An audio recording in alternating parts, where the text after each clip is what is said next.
WOCA. Ocala.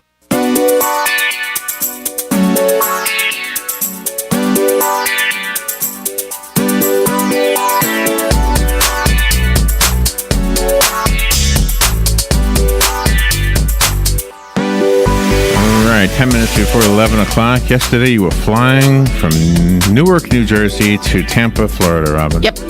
In a big, amazing airplane. I was at the airport waiting for you. I was watching the airplanes take off.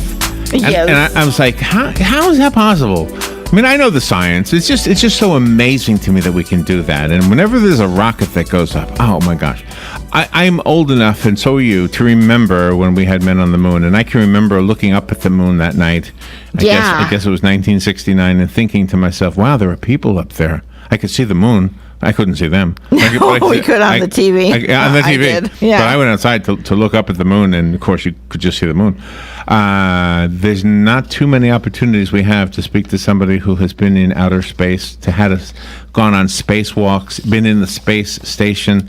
Scott Parazynski has done this, and it's only the people who are called astronauts who can say they have seen the sky below themselves. Yeah. That's the name of the book, The Sky Below. It is a true story of summits, space, and speed. It is the memoir of Scott Parazynski. He is one of our astronauts. What an honor. Good morning, Scott. Dr. Scott, I should say. Thank you for being on the show with us today. Oh, it's a thrill to be with you guys, and please just call me Scott. Okay, I sure hope I have. And I remember that day very, very well as a 7-year-old boy looking up at the moon as well. That's an experience we share, and it certainly, inspired me to kind of follow the pathway that I did. Did it really? And I mean, did you know that at the time, that this is what you wanted to do? It was my faraway dream, but I grew up sort of in the shadow of the Apollo program. My father was an engineer, and he helped develop the Saturn V rockets that first took men to the moon in the late 60s, early 70s. And so I had this front row seat to one of America's greatest achievements, and I wanted to just in some way be a part of that. I have. I found the book on Amazon. It is getting rave reviews. It's right now. I don't know if you know it or not. It's a #1 book. #1 new release, it says right under in a little banner right there. Good for you. I'm streaming right now. When we stream this interview, I have the cover of the book, but it's a different cover than the one I'm looking at. I hope I have the right book. Do you have two different covers for the same book?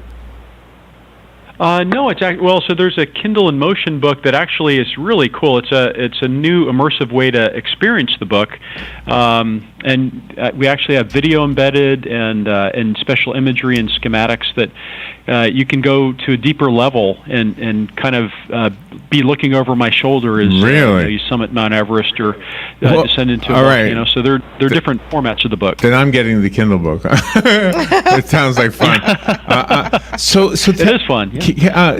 Tell me about the things that you included in the book. Did you did you have any Rocky? Yeah. Did you have a Rocky moment? I don't mean Rocky in the sense of I mean Rocky like Rocky Balboa, that kind of moment. Yeah. Like where yo Adrian, I'm in space. Did you have one of those?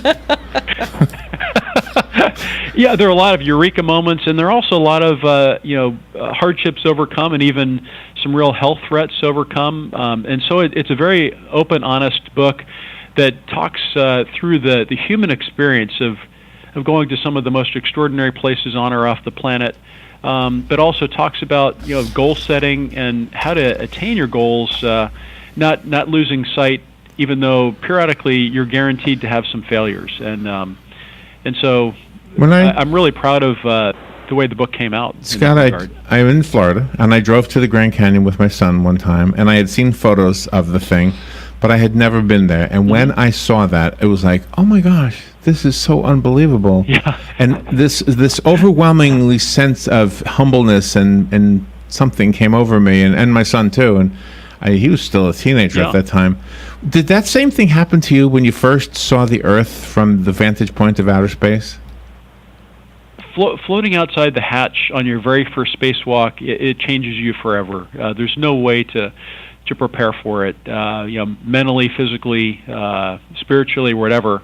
But to be able to look through your thin visor out at the enormity of the universe, to the beginnings of time, really, to see the trillions and trillions of stars and galaxies out there, but then to have your eyes immediately swept down towards planet Earth and see our beautiful planet below, all of humanity. It's such a profound life experience. I feel very, very fortunate to had these life experiences. I'm not spiritual in the sense of religion necessarily, although if you want to express that, you can.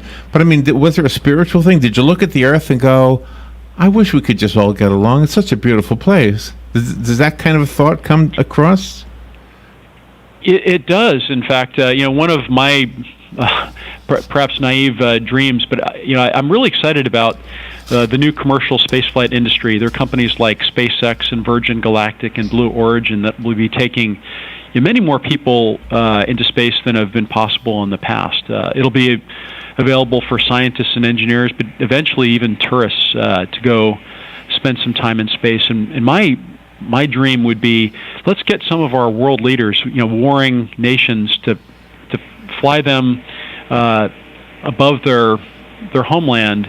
And I think if they were to see the beauty and the fragility of the planet, their own homes from that vantage point, the notion of war would just be unfathomable.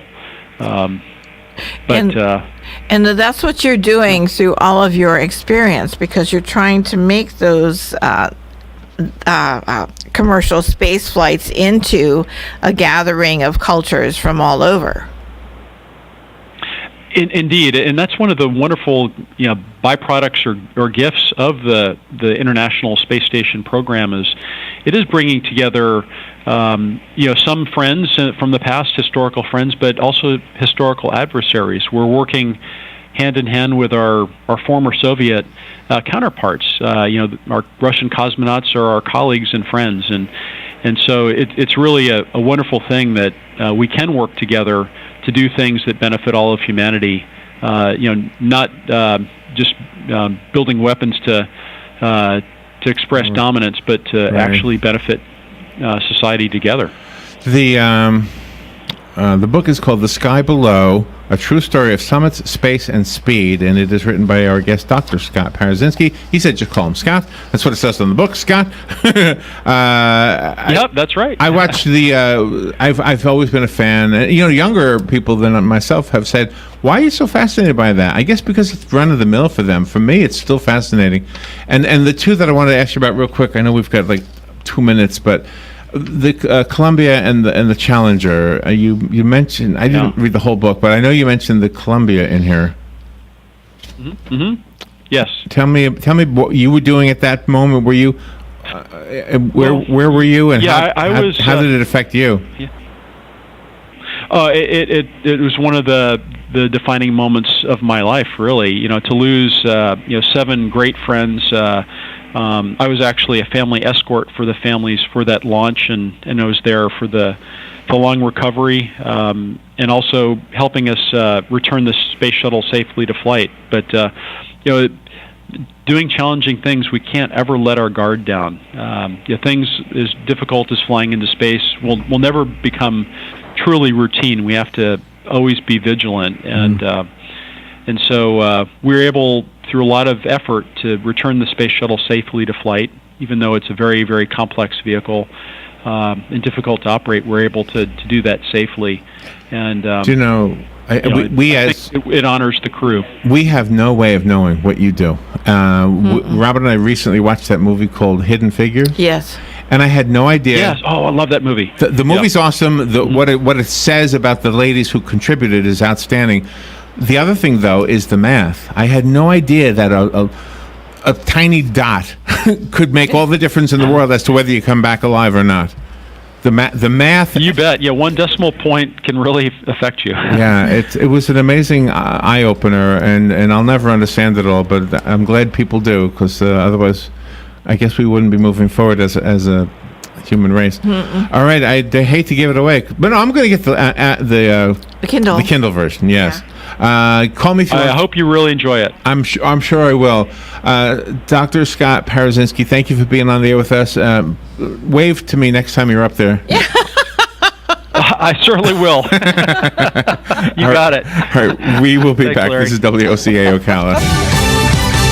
Fox Fox News Radio, I'm Pam Puso. President Trump picking up today where he left off last night, tweeting that the fake news media didn't cover his comments on the Charlottesville violence fairly. At a rally in Phoenix, the president read from a statement he had made. I love all the people of our country. We're going to make America great again, but we're going to make it great for all of the people of the United States of America. He didn't mention the comment about both sides bearing blame. The Pentagon says divers have located more bodies in a damaged Navy destroyer but can't get to them. More divers and heavy equipment are needed to gain access and open up those flooded compartments to locate and extract bodies of those 10 missing sailors. Fox's Lucas Tomlinson, the commander of the Navy's 7th Fleet, has been relieved of duty. Fox News, we report, you decide.